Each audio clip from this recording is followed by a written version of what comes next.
This segment is brought to you by Asian Cultural Alliance.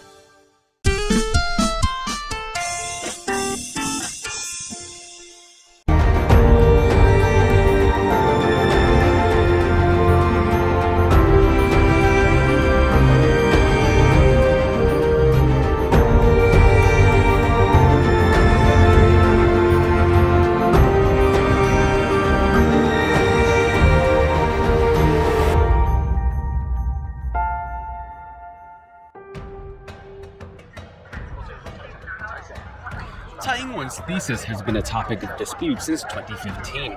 It reached a boiling point 5 years later, just before Taiwan's presidential elections in 2019. However, now, ThesisGate has entered the courts.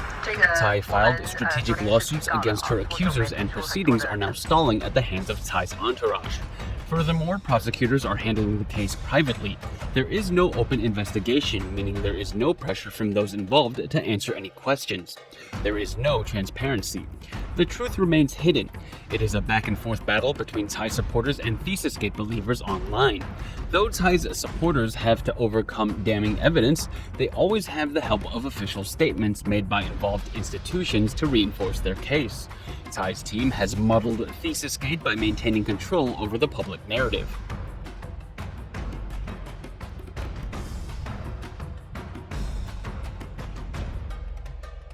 A few examples of how they achieved this are: on September 4th, 2019, they produced a memo that notified Tsai Ing-wen of her Viva result. The memo had no signature. In June 2015, they found a way to enter the thesis into the British Library's catalogue. This came at a time when people first began questioning Tsai's thesis. The event is outlined in Dr. Huan C. Lin's independent report and in his correspondence with the British Library.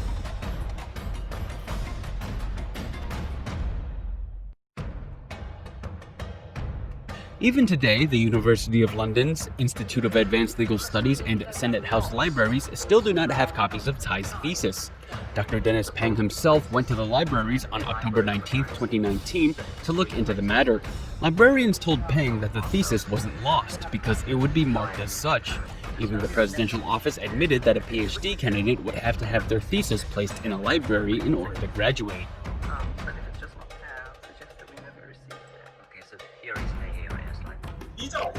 The London School of Economics' rules is like most other schools. Every student must submit a thesis and pass a Viva in order to get their degree. In June 2011, a 5-person team working on behalf of Tsai attempted to smuggle a thesis into the University of London's Senate House Library, but failed. The record of that incident is in the library's records. On October 8, 2019, Shi Fanglong referred to said thesis in a statement she made on the LSE website. She said that Tsai submitted her thesis to the library, however, she was actually referring to the failed smuggling that took place in 2011.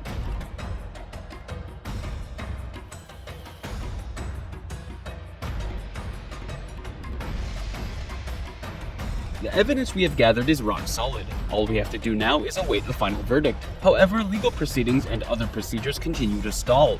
The UK's Information Review Tribunal is dragging its feet when it comes to processing Michael Richardson's appeal. Professor He Defun has requested that documents related to Tsai's teaching career be declassified. She has also been met with desperate attempts to impede progress. Even Dr. Dennis Pang, who is involved in 3 ThesisGate-related court cases, is getting nowhere with the authorities.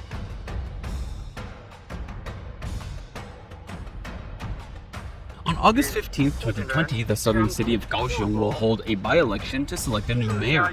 Li Meizhen is the Kuomintang's candidate. During her campaign, it was discovered that she plagiarized up to 94% of her master's thesis, making academic integrity a primary issue of the by-election. Interestingly, netizens in Taiwan and the media disregard claims made by Li's supporters that the existence of a degree validates the existence of a thesis. There was also the reasoning that as long as the school issued a degree, then there should be no problem.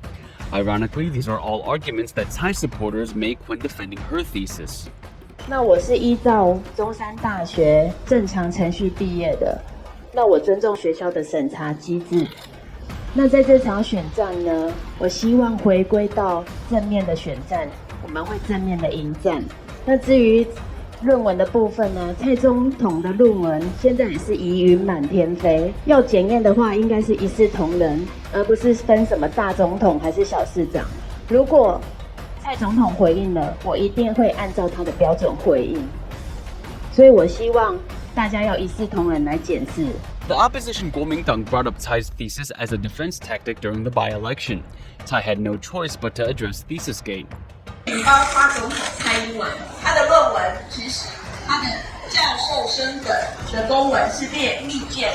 教授身份的公文为什么要列密件？这个是外界已经质疑非常久，而且它保密到什么时候？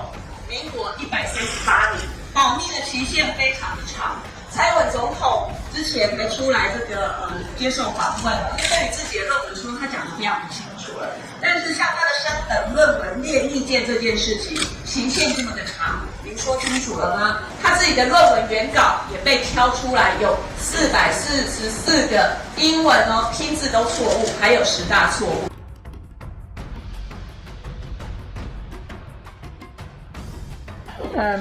我觉得如果社会有质疑的话，就应该好好的一一的去回应哦。那虽然我的论文跟我的学位都没有问题啊，我的母校也都提出了这个说明啊。那我的学位在颁授的过程中也都没什么问题啊。那么虽然是如此哦，在去年的选战里面哦。还是有人操作啊。那即便是这样，我们也都一一的提出来说明。那也很有这个耐心的来跟社会大众来说明啊。所以我觉得面临到这样的事情，我会鼓励候选人啊，还是面对这一些质疑啊，好好的对外来说明啊。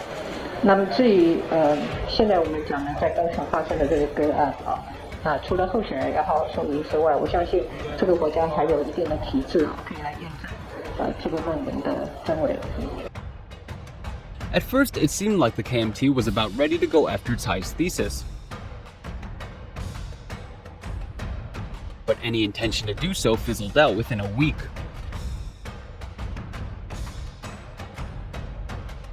为了避免此一话题继续的延烧，造成社会的困扰，我郑重宣布放弃我中山大学在职硕士班的学位，也向高雄市选举委员会申请选举公报学历栏删除这项注记，盼望大家回归到市长的补选政见的主轴。Lee's plagiarism scandal once again highlighted just how seriously Taiwan takes instances of academic dishonesty.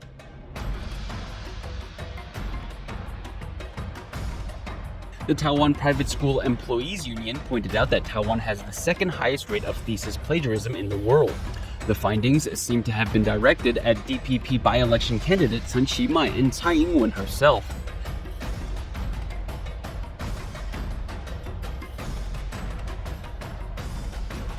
That's because there's a high possibility that Tsai's thesis is also a product of plagiarism and dishonesty. “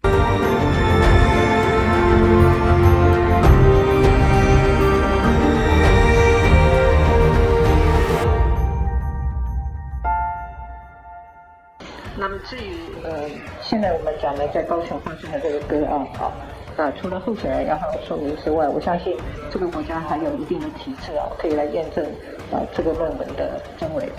Does Taiwan really have a just and unbiased mechanism that can investigate academic integrity? Can the establishment truly act without bias? Let's compare Lee's plagiarism scandal with Tsai's ThesisGate. Lee graduated in July 2008. Her thesis was made publicly available for over 12 years. Tsai graduated in March 1984. Her thesis was missing from public institutions for 35 years. It's possible to find records of Lee's examiners and her supervisor. The identity of Tsai's examiners remains hidden. Her supposed supervisor only held a bachelor's. Lee's thesis was entered into the National Central Library according to protocol. Tsai's thesis was accepted into the National Central Library based on the signatureless memo that supposedly notified Tsai of her Vivo result.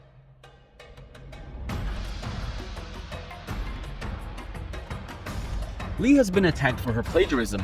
National Sun Yat-sen University revoked her degree. Tsai produced a thesis in 2019, which was subsequently accepted by the Education Ministry as a thesis from 1984. The ministry went so far as to classify documents related to Tsai's teaching career until 2049. One admitted their mistake and apologized. The other refuses to own up to the evidence, but instead pursues legal action against her accusers.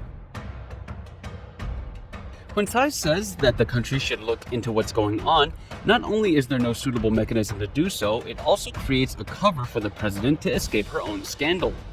Let's say Lee's scandal exposed the extent of academic dishonesty in Taiwan. Her case exposes how being a part-time student is actually just a fancy way of purchasing a higher education degree. However, an industry like this only exists due to corruption in the education system.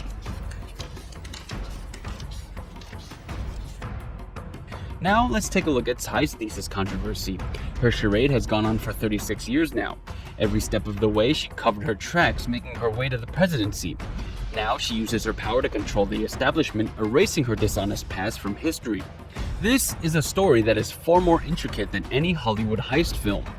However, public opinion treats the two examples of academic dishonesty with a double standard. Academia Sinica lambasted Lee on Facebook, yet they had nothing to say about Tsai. It's almost as if perceptions of right and wrong are distorted when power comes into play.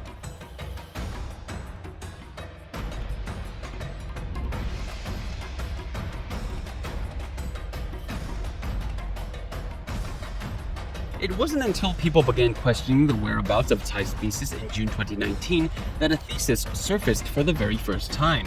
Before then, the thesis had been missing for 35 years. In our previous programs, we talked about this black leather-bound book. It is a thesis only in name. It doesn't have a copyright page, nor does it have a serial number. Who are the examiners that vet the thesis? No one knows. The thesis had not been publicly available for 35 years after its existence. This alone constitutes an infringement of internationally recognized academic conduct. The black leather-bound book has no legal standing whatsoever. Furthermore, even if this book were legally binding, it still possesses countless problems that a thesis shouldn't have.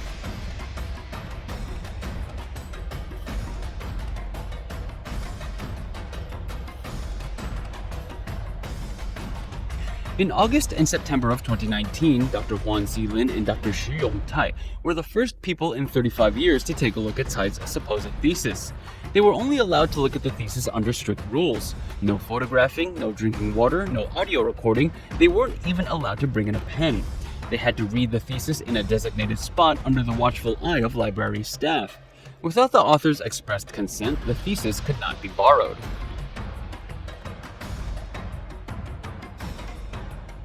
The two professors, however, were able to commit to memory everything unusual about the thesis. Missing pages. The first chapter is missing pages 5, 6, 7, 8, 9, and 10. The page after page 4 is page 10. There is nothing in between. Handwritten corrections. There were handwritten corrections all over the thesis, even in the acknowledgements page. Even the supervisor's name had to be corrected by hand.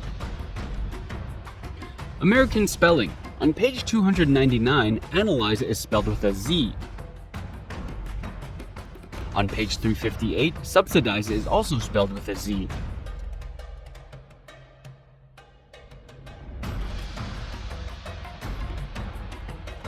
No conclusion. The end of each chapter has a conclusion. There are 10 in total. However, there is no conclusion for the work as a whole.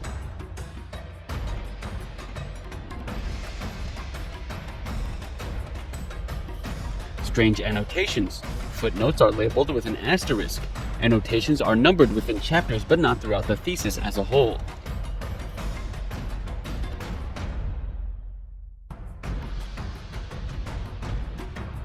The thesis refers to the author as this candidate, implying that sections that do mention the author are in fact taken from outlines and notes.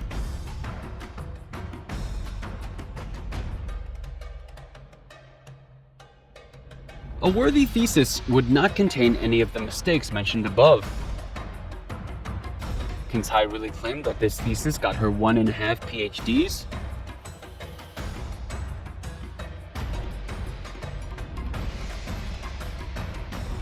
thesis represents the culmination of a person's revelations and insight into a given field. In that case, how can a thesis not have a conclusion? Is it that the author didn't come to any new understandings worthy of sharing? Predictably, when Tsai's thesis was sent into the National Central Library on September 27, 2019, Tsai's entourage not only added the 6 missing pages,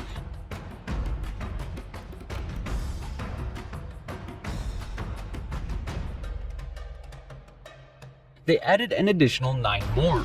Tsai's thesis went from 401 total pages to 416 total pages.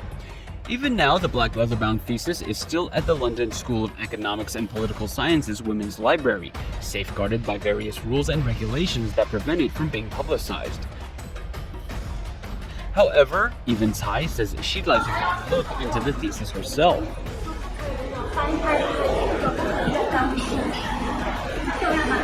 这个我不知道，这个我也想去了解一下。他当然不是我那个。不会是吧？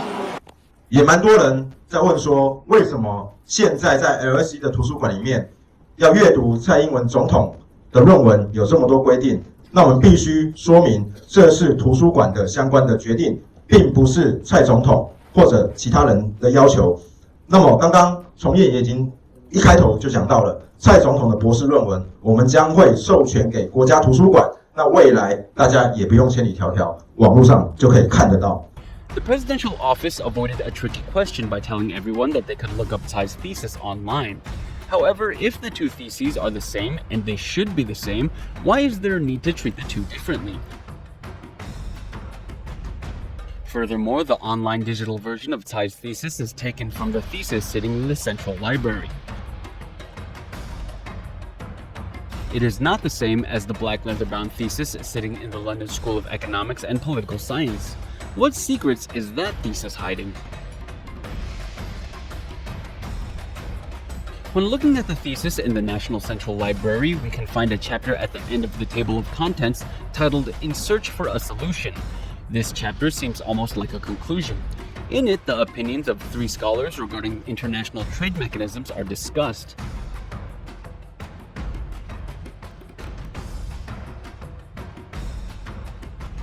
The 3 scholars are Cornell University's John Barcello, Oxford University's Andreas Lowenfield, and Dr. Brian Hidley from the London School of Economics and Political Science.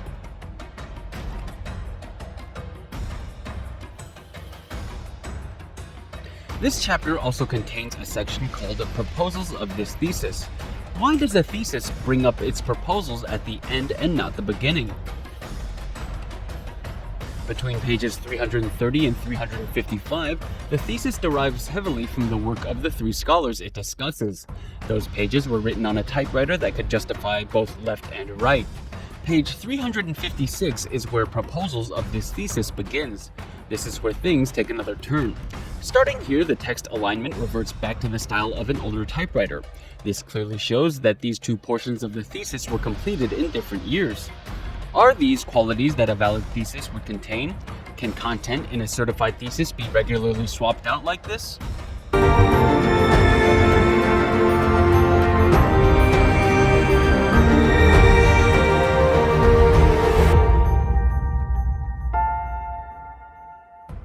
Robert Liu is an associate professor at the Tamking University of Science and Technology. He has much experience with investigating matters of academic dishonesty. Liu looked into Tsai's thesis when it first surfaced at the National Central Library.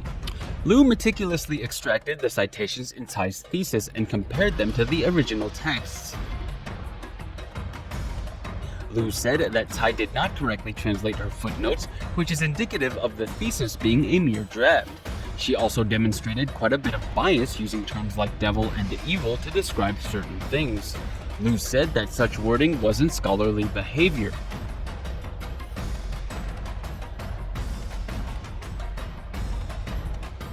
However, perhaps the most egregious transgression was the thesis's misuse of a citation from Dr. Hindley's work from 1980.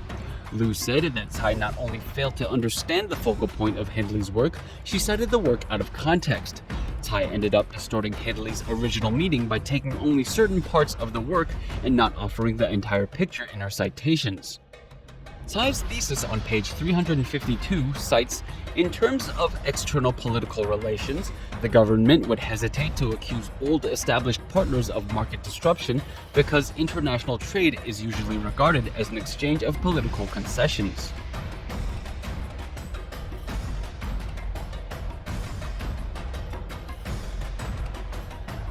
However, Hindley's original text also says, imports into its market may traditionally have been dominated by the products of old established trading partners, while the disruption of the market may well be occurring as an outcome of the arrival of, in the view of the government, some brash newcomer whose only merit is greater efficiency and a resulting willingness to sell the product more cheaply.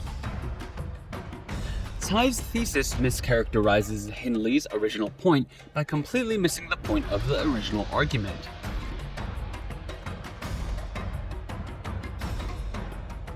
Voluntary export restraints, otherwise known as VER, is a pivotal mechanism in international trade. Tsai incorrectly defined the term in her thesis.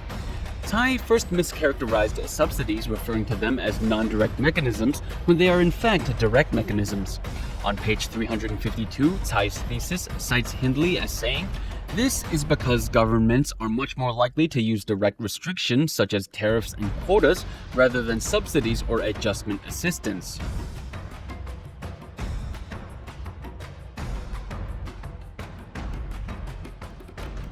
Hindley's thesis says that when traditional markets are threatened, then a government may take an adjustment route or a protective route. He says, following the protective route, it intervenes directly in the market by tariff, quota, or subsidy to output, for example.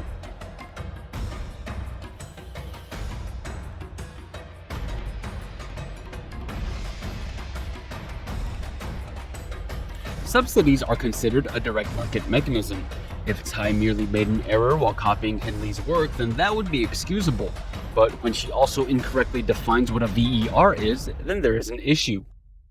Page 360 of Tsai's thesis says, "This thesis believes that a well-designed safeguard system involving greater use of multilaterally disciplined VERs can reduce the pressures on anti-dumping and countervailing duty administration."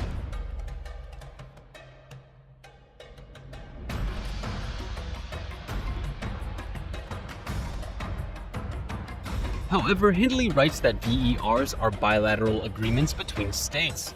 Hindley clearly says that VERs are agreements between states, but Tsai's thesis talks about it as if it is something a country can implement on its own. Could this demonstrate a fundamental lack of understanding of the material? Robert Liu's conclusion is that Tsai distorted Hindley's original ideas. If Hindley saw this thesis, we'd bet he'd want to sue. If Hindley was one of Tsai's examiners, he never would have let her pass.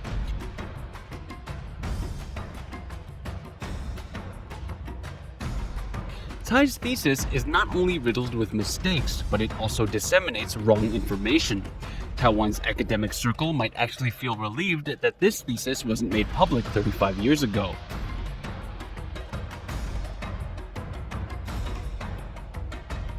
In the 1980s, Tsai Ing-wen returned to Taiwan from the United Kingdom. Within half a year of her return, she published 7 articles in local periodicals. The publications she submitted to include journals from National Zhengzi University and National Taiwan University. The publishing dates of Tsai's articles range from June 1983 to December 1986. In the 1983 publications, Tsai already refers to herself as a professor of international law, even though she hadn't graduated then. Even more ridiculous is the fact that the head of the Education Ministry's Higher Education Department, Zhou Junzang, cited 2 of Tsai's articles from 1983 as proof of her legitimate hiring as a university professor. All 7 of Tsai's publications in these journals have been proven to be excerpts from her thesis, translated into Chinese. However, the mistakes that were in her thesis are also present in those articles. Nevertheless, the bigger issue here is Tsai's blatant self-plagiarism. The presidential office does not deny Tsai's reuse of her prior work. In fact, they said that taking material from unpublicized work is normal in academia. They say that such behavior actually contributes to the relevant realm of knowledge.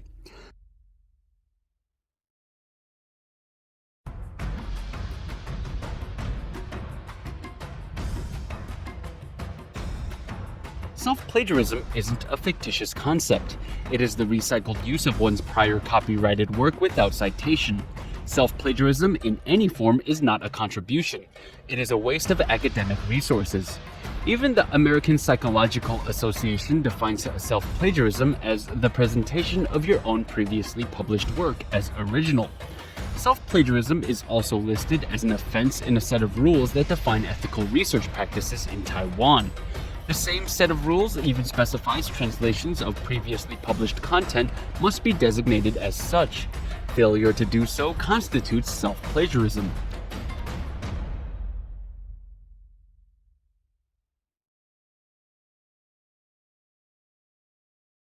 However, none of the articles that Tsai Ing-wen submitted to the periodicals even mentioned her thesis. Was she too afraid to, or did she forget? However, the presidential office should have known that self-plagiarism is unethical behavior, but they shamelessly claimed it was something normal. In that case, will academic dishonesty eventually become normal practice? Is the presidential office encouraging researchers to translate their work into different languages so that they can take more credit for one piece of work? Will academics allow something like this to happen?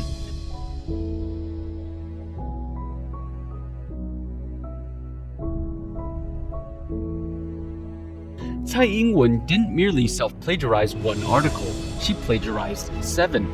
All 7 articles she submitted came from the same source, her thesis. If Li Meizhen's master's degree was revoked over a thesis that was 94% plagiarized, then what punishment would 700% plagiarism merit?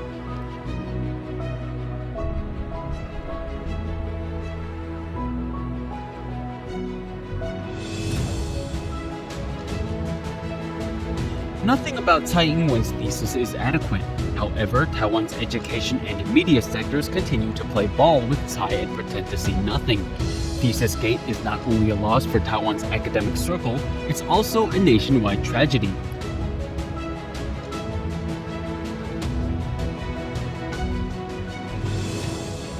However, not everyone is willing to abide by Tsai's rules. There are still people who care about ThesisGate and want justice. These righteous individuals have made their own reasonable conclusions and reported their findings to academic authorities in the United States and the United Kingdom. They go so far as to accuse the University of London and the London School of Economics and Political Science of engaging in activities that tantamount to selling diplomas.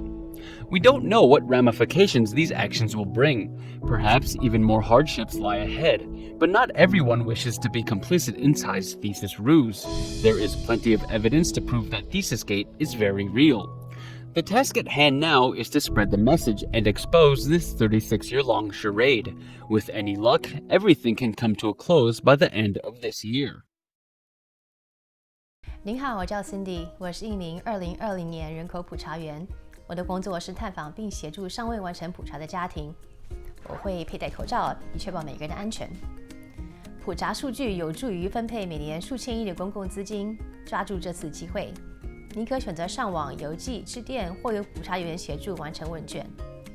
你我未来由此展开，请上2020 census.gov/languages 完成普查。